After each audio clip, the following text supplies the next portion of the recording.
I used to think loyalty would be enough. That if I worked hard, stayed late, and cleaned up after Derek's messes, someone would notice. He said we were a team. I believed him. While he gave speeches at panels, I was behind the curtain, fixing the tech. When he took long lunches, I was answering client calls, smoothing over his missed deadlines. He'd pat my shoulder and say, "Couldn't do it without you, babe." I thought I was being groomed for leadership. Instead, I was grooming his ego. Then came Claire. Fresh out of business school, all charm and perfume. I trained her, showed her the ropes. Then, at the all-hands meeting, Derek announced she was now head of strategic accounts. My chest went hollow. I waited for him to mention me, a second promotion, recognition. But he only smiled at Claire and said, "She has the drive we need." I stood there frozen, my world going quiet around me. I didn't argue. I just walked back to my desk, typed out my resignation letter, and handed in my badge. He didn't even ask why. That night I curled up on my bathroom floor and sobbed like something inside me had died. The next morning, the sun felt too bright. I stared at the ceiling, raw from a night of crying, barely able to lift my head. I hadn't just lost a job. I'd lost years of effort, hope, and belief in something we built together. Derek and I had started as equals, or so I thought. Now I realized I was just the scaffolding he used to build his throne. I mumbled, "If I had a second chance, I'd never build for him again." My chest ached as I rolled over and pulled the blanket higher. I blinked. The sheets were wrong. So was the scent in the air. No coffee, no stale takeout from the night before. I sat up suddenly. The furniture. It wasn't my apartment. It was the old one. My place from 2 years ago. I stumbled to the mirror. My hair, shorter. My phone, older. Model. I turned it on, hands shaking. The date. 2 years earlier. My first day at Derek's startup. I gasped, heart pounding in my ears. It wasn't a dream. I was back. And this time, I wasn't going to build his legacy. I'd build my own, and make sure he watched me rise with nothing left to steal. The office still smelled of fresh paint and ambition. Derek hadn't yet grown smug, just hungry. Claire was nowhere in sight. She wouldn't be hired for another few months. The team was lean, eager, and naive, including me. But this time I wore a mask. I smiled wide, took notes eagerly, nodded at Derek's half-baked ideas like they were gold. I even offered to bring coffee, just like before. Except I was watching everything. I knew which clients would become whales, which teammates would sabotage, and how Derek would slowly edge me out while flirting with Claire in late-night strategy sessions. But I wouldn't stop it. Not yet. I needed time. I started collecting contacts again, but now with purpose. I logged every interaction, kept a secret spreadsheet, and paid attention to investors I'd once ignored. I pretended to be his shadow, again. But in reality, I was laying down bricks. Quiet, invisible bricks. This time I wasn't building his kingdom. I was digging a tunnel out. And when the moment was right, I'd surface on the other side with something he couldn't buy, bully, or seduce. My own firm. My own power. And this time, I would write the rules. I remembered the exact day Derek first skipped a client meeting and asked me to cover. Back then, I thought it was a compliment. Now I knew it was the beginning of the discard. So when that moment came again, I smiled and said, "Of course." But I recorded everything.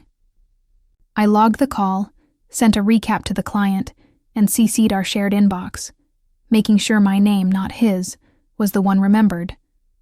Every missed opportunity from the last life I turned into a win. When he forgot a proposal deadline, I submitted mine directly to the investor with a warm follow-up. When he canceled an event, I attended solo and left with 3 new connections. Every move was subtle, precise. I never challenged him outright. I let him think I was the same loyal partner. But in the background, I was building something new. I contacted an old friend, now an angel investor, and floated a quiet idea, a firm of my own. He was interested. "Keep me posted," he said. I smiled. Derek still thought I was his backup dancer. He had no idea I was choreographing a whole new performance, one where he'd soon be asking me for stage time. The weeks passed, and Claire finally arrived. Younger than I remembered, a little insecure, still eager to prove herself. I welcomed her warmly, just like last time. She smiled and latched onto Derek faster than before. They weren't subtle, but they didn't need to be. Back then, I would have cried in the bathroom. This time, I watched like a scientist studying a virus. I noticed their whispers, the lingering glances, the way Derek praised her ideas even when they were my echoes. I played the game, pretended to stay late to train. Her answered her questions with exaggerated patience. I gave her just enough rope to tie her career to his. Meanwhile, I met with my investor weekly. We drafted a launch plan.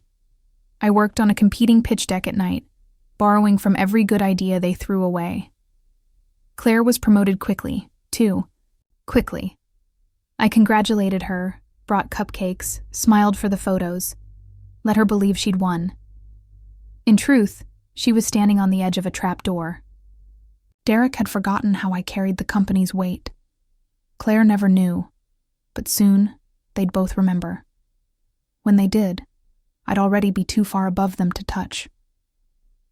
Derek started ignoring my ideas completely. Claire parroted them 10 minutes later, and suddenly they were brilliant. I bit my tongue, smiled politely, and documented everything. Every stolen pitch, every neglected task I handled, every deal I closed with no credit. I forwarded emails to my personal inbox, blind copied conversations, and saved hard copies of my decks with subtle timestamps and hidden markers. This wasn't paranoia, it was preparation. Because the day would come when they'd try to take more than my job. They'd try to take my name, my ideas, maybe even my reputation. So I built armor from receipts. I pretended not to notice when they held after-hours drinks and didn't invite me. I played dumb when I saw Claire's lipstick on Derek's collar. I even laughed along when he joked about emotional women in leadership. But I remembered. I remembered everything. And when I saw the investor I'd been courting sitting in the cafe across the street from our office, I didn't hesitate. I crossed over, shook his hand, and confirmed the timeline. We'd launch in 6 months. Quietly. Strategically. And when I left this company for good, I'd be taking more than my pride with me. The night I signed the incorporation papers for my new company, I cried. But this time, they were tears of power. I called it Ember Consulting, because ashes don't mean death, they mean rebirth. I leased a tiny office space under a different name and hired one assistant, someone I trusted from college. Every night after leaving Derek's office, I worked until 2 a.m., creating client lists, building proposals, branding, setting up systems. I used the time Derek gave me to build his dream and funneled it into mine. I even smiled when he promoted Claire again. She was now Director of Strategy, a title she didn't understand and couldn't execute. I made sure to feed her, just enough flawed data that she'd run with, creating friction with clients. When 2 long-term accounts quietly left, Derek was baffled. Claire blamed the market. I blamed no one. I just opened my arms and welcomed those clients to Ember. They didn't know they were mine. Not yet, but they would. Every empire starts as a spark. And while they were busy fanning each other's egos, I was gathering wood. Soon, I'd strike the match. And when the fire caught, they'd be too busy choking on the smoke to see me rise. 6 months passed. Ember was ready. Fully, registered, softly profitable, and quietly growing. I had 5 clients, 3 freelancers, and enough momentum to go public. I picked a date, strategic, poetic. The same day Derek planned to announce his internal restructure, a major move meant to consolidate power between him and Claire. I knew because I heard them plotting in the conference room, thought I was out for lunch. That day, I wore my best navy blazer, smiled through the morning meeting, and handed in my resignation at 10:01 a.m. No tears, no drama. Just a clean, concise letter. Derek looked confused. Claire looked smug. I walked out and pressed publish. On Ember's launch, the website went live. The press release hit inboxes, and within an hour, the first client called, ready to switch. By lunch, 3 more followed. I had waited patiently, endured humiliation, and stayed quiet. Now it was my turn to speak. And I did, with strategy, execution, and confidence. Derek had once told me I was too emotional to lead. But emotions didn't steal his clients. Competence did. Claire had asked if I was jealous. She'd find out soon. I wasn't jealous. I was focused. And they were my first case study in poetic justice. By 3 p.m., Derek called. I ignored it. At 3:07, he emailed. We should talk. I smiled and took another call, from a firm who'd seen the launch and wanted in. By evening, Ember was trending in industry circles. I was invited to speak at a panel Derek had once begged to get on. I didn't feel triumphant. I felt free.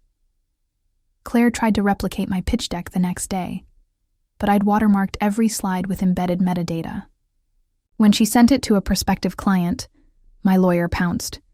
Cease and desist. Embarrassment. Derek scrambled. Investors began pulling out. Their big restructure crumbled within a week. I knew they'd come crawling. And sure enough, a week later, Derek asked for a meeting. To clear the air. I agreed, told him to meet me at a neutral office space. When he arrived, he looked older, smaller. I didn't know you had this in you, he said. I smiled and replied, that's the point. He asked if I'd consider a partnership. I said I'd consider something else entirely. And I was serious, because I wasn't done yet. I didn't just want to win. I wanted them to feel it. Every single day.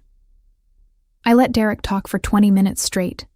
He pitched the idea of merging companies, said it'd be a beautiful comeback story. He mentioned how Claire had some growing to do, and how he needed a real operator to balance things. I just nodded, sipping my tea, letting him think I was considering it. But in my mind, I was counting every moment he dismissed me, every time he told me I was too sensitive, too driven, too much.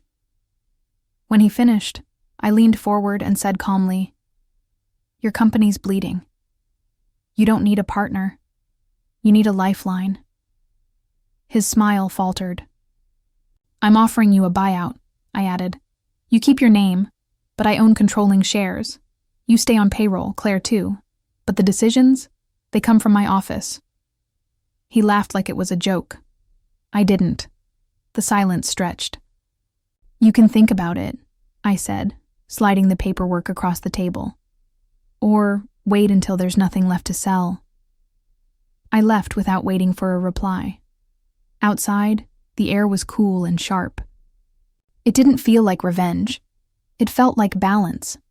I wasn't angry anymore. I was focused. I had built my empire. Now it was time to expand. 2 days later, he signed. I got the alert while I was in a client meeting and excused myself quietly. I stared at the screen, reading the confirmation over and over. The man who once told me I wasn't fit to lead had just sold me his company, his legacy. My assistant popped her head in, asking if I needed a coffee. I said yes, but what I really needed was a moment to let it settle. I was officially CEO of both firms. We'd merge under the Ember name. Publicly, we'd call it a strategic acquisition. Internally, Everyone knew the truth. Derek had failed, Claire had followed, and I had risen. The transition period began the next week. Emails were sent, meetings were scheduled. I deliberately kept my presence minimal until the first Monday morning when all staff were expected at the downtown headquarters. I walked in wearing white. Derek and Claire were already seated in the conference room, expressions uncertain. A few old coworkers gasped when they saw me. Claire blinked, stunned. Derek stood up like he still had authority. I raised a hand gently. "No need, Derek. Let's get started." That was the day I took my seat. Not beside them, but above. The looks on their faces were better than any apology they could have given. Claire sat stiffly, her usual confidence curdling into panic. Derek tried to hide his discomfort with small talk, but I let the silence fill the room. "Today begins our new chapter," I said, projecting calm authority. "Some of you know me. Some don't. What you need to know is simple. I believe in excellence. I reward loyalty. And I don't tolerate shortcuts." Claire flinched. Derek looked away. I continued, outlining our new direction, the clients we'd recovered, and the innovation pipeline I'd quietly been developing. The team leaned in. The room changed. They saw me, not as Derek's ex-partner, but as the leader. After the meeting, a few old colleagues came up to hug me. Some apologized. I didn't hold grudges. I only remembered outcomes. I walked past Derek's desk on my way out. He stood, unsure whether to speak. I paused. "Welcome to the team," I said with a measured smile. Claire avoided my eyes completely. That was fine. They didn't need to like me. They just needed to answer to me, the job he gave to his mistress. Now they both worked under the woman they once underestimated. The next few weeks were a study in poetic discomfort. Claire struggled under expectations she'd never earned. Every report she submitted was riddled with gaps, every pitch filled with fluff. Derek defended her, of course, but I only raised my eyebrows. "If her work isn't good enough," I said in one meeting, "we'll need to evaluate whether she's in the right role." No shouting, no vengeance, just policy. Derek turned pale. I left it at that. The board supported me. Clients were happy. The numbers spoke louder than my history with them ever could. I didn't micromanage. I didn't need to. Just being in the building was enough. Claire tried to suggest ideas during strategy sessions, but her voice trembled. Every suggestion was something I'd done years ago, poorly replicated. Derek, who used to interrupt me with smugness, now sat quiet, taking notes. I saw him glance at me sometimes, like he wanted to explain. But there was nothing left to say. He had made his choice. Claire had made hers. And I had made mine. I didn't need closure. I had contracts. I didn't want respect. I had results. In the war they started, I didn't fight back. I bought the battlefield. There was one moment that stuck with me. A Thursday afternoon, rain pouring against the tall windows of the executive suite. I was reviewing a partnership deal when I heard quiet footsteps. Claire stood in the doorway, her eyes glossy. "Can I talk to you?" she asked softly. I gestured for her to sit. She didn't. She looked down at the floor like a child sent to the principal's office. I know I didn't deserve that promotion. I thought he'd protect me. I tilted my head. She continued, "I'm not asking for anything. I just wanted to say I'm sorry." The words hung in, the air small and empty. I let them stay there for a moment. Then I nodded once. "Thank you for saying that," I said. She waited for more. I offered nothing else. Eventually she left. I didn't feel triumph. I felt distance. Forgiveness didn't mean restoration. She would always be a reminder, not of what they did to me, but of what I survived. That was enough. I turned back to my desk, signed the deal, and smiled. Each day, I built something new. And each day, they showed up on time, reporting to the woman they once erased. It was strange, watching them shrink into the roles they once assigned me. Derek now came in early, stayed quiet in meetings, and ran decisions past me before moving. Claire barely spoke. Their alliance crumbled without the thrill of conspiracy. They weren't villains anymore. Just co-workers, humbled and outmatched. Some might have called it cruel, but I didn't see it that way.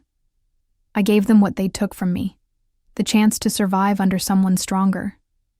The company flourished. We expanded into 3 new markets, signed a Fortune 500 client, and hit a growth rate they had never achieved under their control. I was invited to panels as a keynote speaker. On stage, I often glanced at the crowd, wondering if they were out there, watching. And if they were, I hoped they listened closely when I said, "Never let anyone tell you that your work isn't worth the credit. Build quietly if you must, but build for yourself." That line always got applause. But I wasn't performing. I was telling the truth. I was proof that the ones they overlook today are the ones they'll kneel to tomorrow. And every morning I walked into that office, I proved it again. I wasn't bitter anymore. That surprised me. I thought I'd hold on to the anger like armor, wear it as motivation. But I didn't need it. Winning had given me peace. I didn't crave apologies or attention. I craved progress. And I had it. My employees, real employees, looked at me with respect, not fear. My board trusted me. Investors backed me. I had control over my time, my vision, my voice. No more invisible labor. No more stolen credit. Just impact. Claire eventually transferred to another department. Derek stayed, in strategy. Ironically, the one thing he never had. I gave him space to contribute, even praised him when he earned it. That was power, too. Not cruelty, grace. He tried once more to apologize. I let him. Then I said, "Just keep showing up. That's enough." And it was. I didn't need him to fall to feel taller. I'd already climbed higher than he'd ever imagined I could. The final twist? We were once again at an all-hands meeting. I stood at the front. Derek sat in the back, pen in hand, taking notes. My name was on the door. My story was in my control. And I wasn't done. Not even close. A year passed, and the company was thriving in ways even I hadn't dared imagine. We'd tripled our revenue, hired 50 new employees, and been featured in a major business journal as the quiet giant led by a once-forgotten visionary. I didn't do interviews often, but when I did, I spoke of leadership, resilience, and rebirth. I never mentioned Derek or Claire by name. That silence was intentional. Let them sit in the crowd and hear me say, sometimes your greatest betrayal is your greatest beginning. I hosted a leadership summit and invited women from all industries who'd been overlooked, dismissed, or told they weren't ready. I told them, don't wait for a seat at the table. Build the table. Afterward, one woman hugged me with tears in her eyes, whispering, "You have no idea how much I needed to hear that." But I did. I remembered the nights I cried in silence, doubting if I mattered. Now every day I stepped into my office, I saw the proof that I did. Claire had transferred again, lower this time. Derek remained, loyal, quiet. And me? I wasn't the girl who walked away from a stolen job. I was the woman they now worked for. The irony wasn't lost on anyone. The same woman they once whispered about was now the reason their paychecks cleared.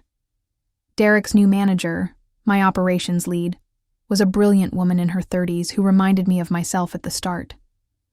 She had ideas, ambition, and fire. Derek had to run his ideas through her, and she didn't let charm cloud her judgment. One afternoon, I passed by as she asked him, "Did you run this forecast by Lila?" referring to me. He muttered yes. It wasn't cruelty. It was hierarchy. Earned. Deserved. One night, I stayed late to catch up on approvals and found a file Claire had submitted months ago, an old pitch template that mimicked my original work. It made me pause. The cycle of theft was long broken, but the echoes still rang sometimes. I smiled, filed it away, and went home. At home, my walls weren't filled with degrees or awards. Just one frame hung alone. A print of the words I whispered, the night he betrayed me. If I had a second chance, I'd never build for him again. Now I had, and I hadn't. I'd built for me. Some mornings I arrived before everyone and just walked the floor. Not to intimidate, just to observe. I saw the new hires laugh around desks, coffee in hand, brainstorming with post-it notes on whiteboards. The culture we'd created was collaborative, healthy, intentional. I remembered how toxic the old days had felt. The air used to thicken with judgment and competition. Now, it buzzed with creativity. I overheard a junior associate one morning tell a friend, "I don't know who built this place, but whoever she is, she's a genius." I didn't correct her. I just walked by, smiling. That was the reward. Not recognition, but knowing. I had done what many thought impossible. I turned pain into power. In the boardroom, my voice carried weight. In the hearts of my team, it carried trust. Derek now only spoke when spoken to. Claire left entirely. Her resignation was a single-line email. No goodbye. I didn't respond. She didn't need my words. The silence was final. They had handed me their final card when they underestimated me. And I had played mine. Every step forward, every quiet choice, every act of grace. In their fall, I found my rise. And I rose without ever pushing them down. The greatest part? I didn't need revenge to win. That's what most people don't understand. You don't have to scream to be powerful. You don't have to ruin them to rebuild you. Sometimes you just have to let them watch. Watch you walk away. Watch you rise. Watch you shine where they said you'd sink. And they did. Derek watched quietly when Forbes published a piece on my firm's meteoric rise, with my photo on the cover, and the headline, "The Woman Who Built Her Throne from Ashes." Claire probably saw it too, though by then, I had no idea where she'd gone. My assistant printed the article and framed it. I hung it in the lobby. Visitors always paused to look. No one asked about Derek or Claire. They'd become irrelevant. Footnotes to my ascent. The truth was, their betrayal gave me more than they ever could have with loyalty. It gave me clarity. It gave me the reason to stop helping others climb ladders they'd kick me off of. Now I built ladders for women like me. And the next time someone tried to erase a woman's worth in the workplace, I made sure she had a place to start over, with me. One late evening, while reviewing a presentation for our newest international partner, I got an email. It was from Derek. Short, polite, professional. He said he was resigning and thanked me for the opportunity to work under someone so capable. I stared at it for a long time. No emotion rose in me. Not sadness, not satisfaction. Just a deep sense of closure. I replied with a single line. "Thank you for your service. Best of luck in your next chapter." That was all. I didn't mention the past. It didn't matter now. When he left, no one clapped. No one cried. He was just gone. Like a character who exits stage left once his role is complete. And mine? Mine was still unfolding. Bigger clients. Global expansion. A seat at summits with names I once only admired from a distance. But more than that, impact. I had created something bigger than a company. I had created proof. Proof that resilience rewrites fate, that dignity disarms betrayal, and that the ones they cast aside, we don't just return, we rebuild. Stronger, sharper, silent, but unstoppable. I wasn't the woman they left behind anymore. I was the boss they now had to remember. Forever. Months later, while flying back from a Women in Tech forum, I found myself reflecting on that first moment, when Derek told me I wasn't leadership material. The words used to haunt me. Now, they barely stung. That flight, I sat beside a woman who recognized me. "You're Lila, right? Ember's founder?" I nodded. She beamed. "I've followed your story since you went solo. You're why I left my job and started my own firm." Her voice was full of hope. And it hit me. What started as pain had become purpose. My journey wasn't just mine anymore. It was a map for others. Betrayal may have sparked it, but fire alone doesn't build empires. Consistency does. Vision does. Choosing not to let bitterness rot your brilliance, that's what matters. When I landed, my team greeted me at the office with news. We'd secured a major partnership with a global accelerator. It would mean offices abroad, more hiring, more mentoring. I stood in the middle of it all. This beautiful, humming machine I had built, and whispered, "You did this, Lila. You. Not Derek. Not Claire. Me."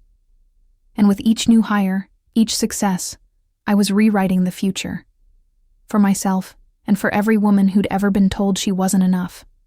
I was invited to deliver the commencement address at my alma mater. Standing at the podium, looking out at hundreds of young faces, I remembered being in their place, naive, full of energy, and unaware of how the world would try to shrink me.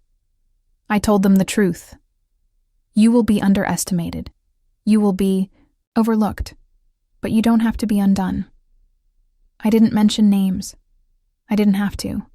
The message was universal. Somewhere in that audience was a young woman who would one day sit at a desk like mine. Maybe even build something better. I hoped so. Afterward, a student approached me, teary-eyed, and said, "Your story gave me hope. I was going to quit. Now I won't." And I thought of myself again, crying on that bathroom floor the night Derek gave Claire my job. That girl would never believe how far we'd come. Back at the office, they'd painted a mural on the break room wall, a quote of mine from one of my earliest speeches, "Build quietly, lead loudly." I stared at it for a long time. It wasn't just a phrase. It was the blueprint of my entire rebirth. One of the last connections to my past came unexpectedly. An old colleague from those early days, Sam, someone who'd once been Derek's lapdog, reached out. He requested a coffee meeting.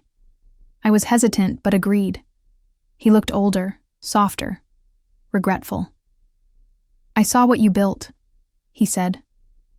"And I wanted to say I was wrong. You were the engine. We just didn't see it." I didn't reply immediately. He continued, "I've left that world, started fresh. But your success, it woke me up." There was something bittersweet in hearing that. I didn't need his approval. But acknowledgement? That was different. "Thanks, Sam," I said. "It takes strength to own your role in someone's story, good or bad." He smiled. "It's your story now. You own it." And he was right. I paid the bill and walked out, into the afternoon light. Closure didn't always come wrapped in apology. Sometimes it came as a nod from the past, reminding you that you'd survived it. I had. Every bruise, every setback, every stolen idea. It all became the foundation. Derek and Claire were long gone, but what they gave me, unintentionally, was irreplaceable. A reason to rise. And rise I did.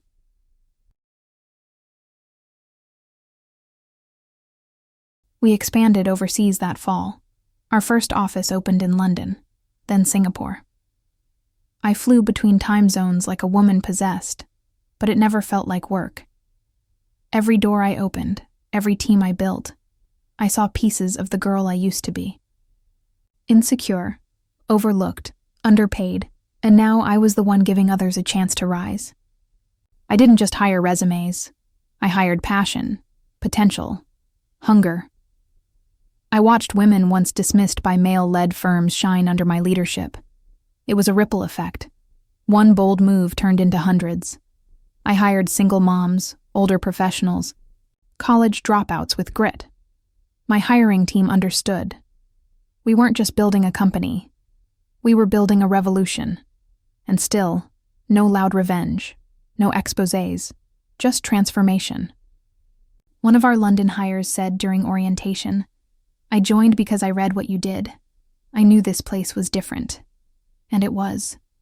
We led with clarity, compassion, standards. And at every summit, when asked how I did it, I said the same thing. I stopped waiting to be chosen.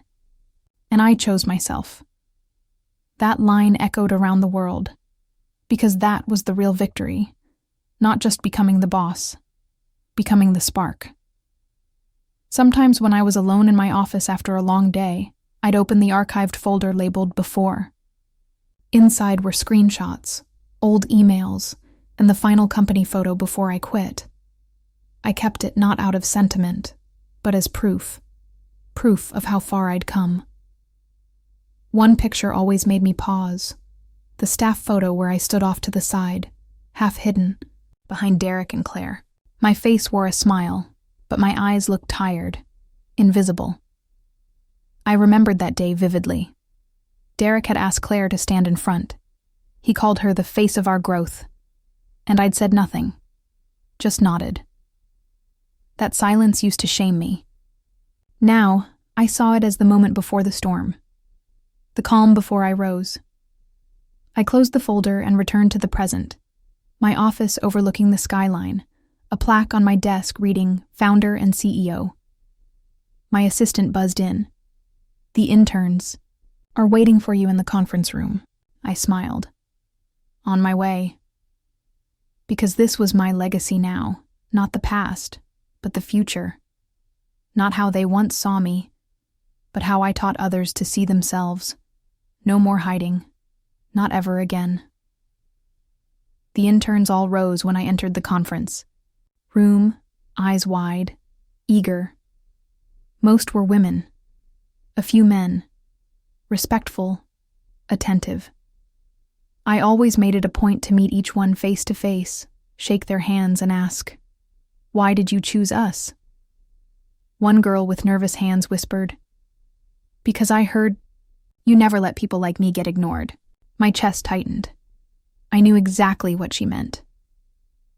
"Well," I smiled, "you're not invisible here." We reviewed their projects, offered guidance, and I made sure each one left feeling seen. That was the culture I built. Intention over tradition. After they left, my COO leaned in. "There's talk of you getting a leadership award from the National Equity Network." I blinked. "Really?" She nodded.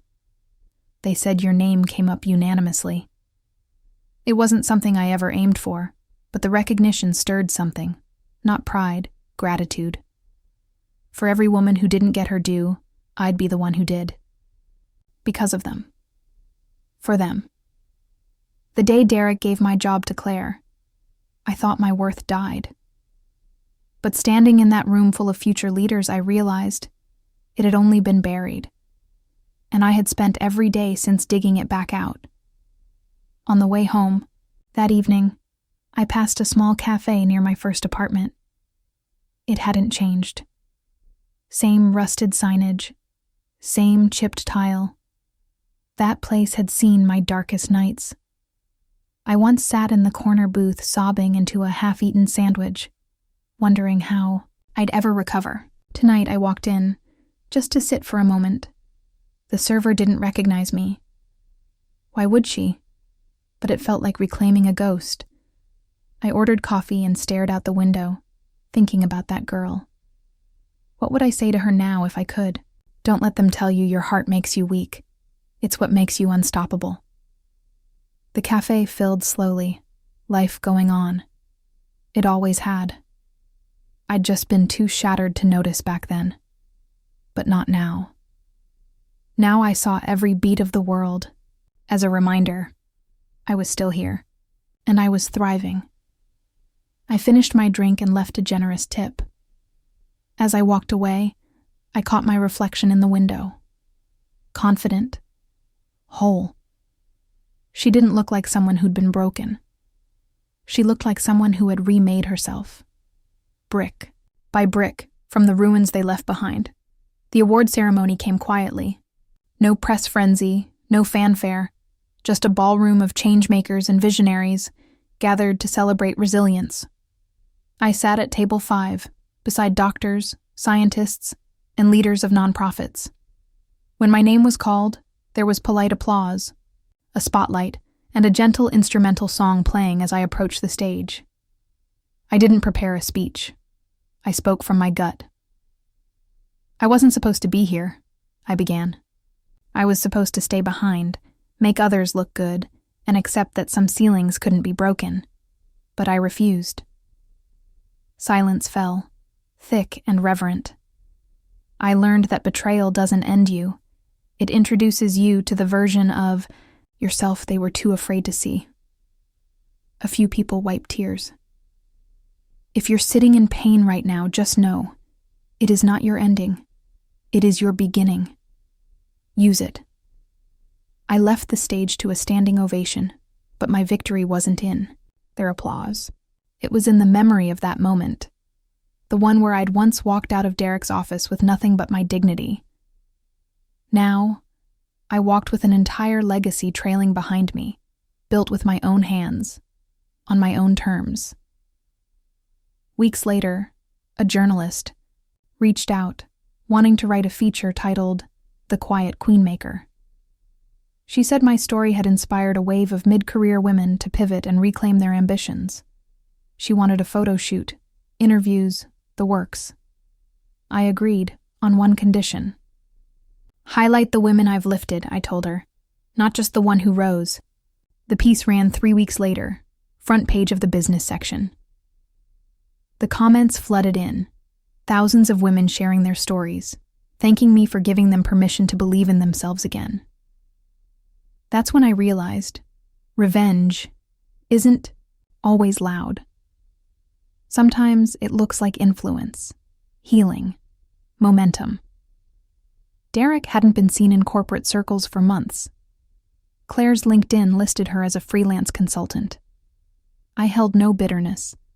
They had exited long ago, out of my company, out of my orbit. The more I grew, the smaller they became. I hadn't taken anything from them. I had simply reclaimed what was always mine. My voice, my vision, my value. And as the world finally caught on to the empire I had built in silence, I smiled. Not for me, but for the ones still in the ashes. Let them know, it's not over. We were invited to host a panel at a global tech summit in Berlin. My team beamed with pride. Our firm was now considered among the elite. I walked on stage that day, flanked by 2 of my executives, both women. I had personally mentored. We talked disruption, innovation, and culture. But in the final moments, I shared a story. Once I lost everything I thought mattered. But what I gained in return was clarity. They gave my job to someone they preferred, so I built the kind of company where no one would ever feel disposable again. The room fell into a hushed reverence. Someone from the back called out, "And, are they still watching?" I smiled. I hope so, because this isn't just my win. It's every woman's who's been passed over, talked down to, or made small in rooms they helped build. When the session ended, dozens lined up just to shake my hand. And I stood there, not as someone seeking validation, but as someone who had already found it within. That was the difference. I didn't need them to see me anymore. But now that they did, I made sure they never forgot what they'd once thrown away.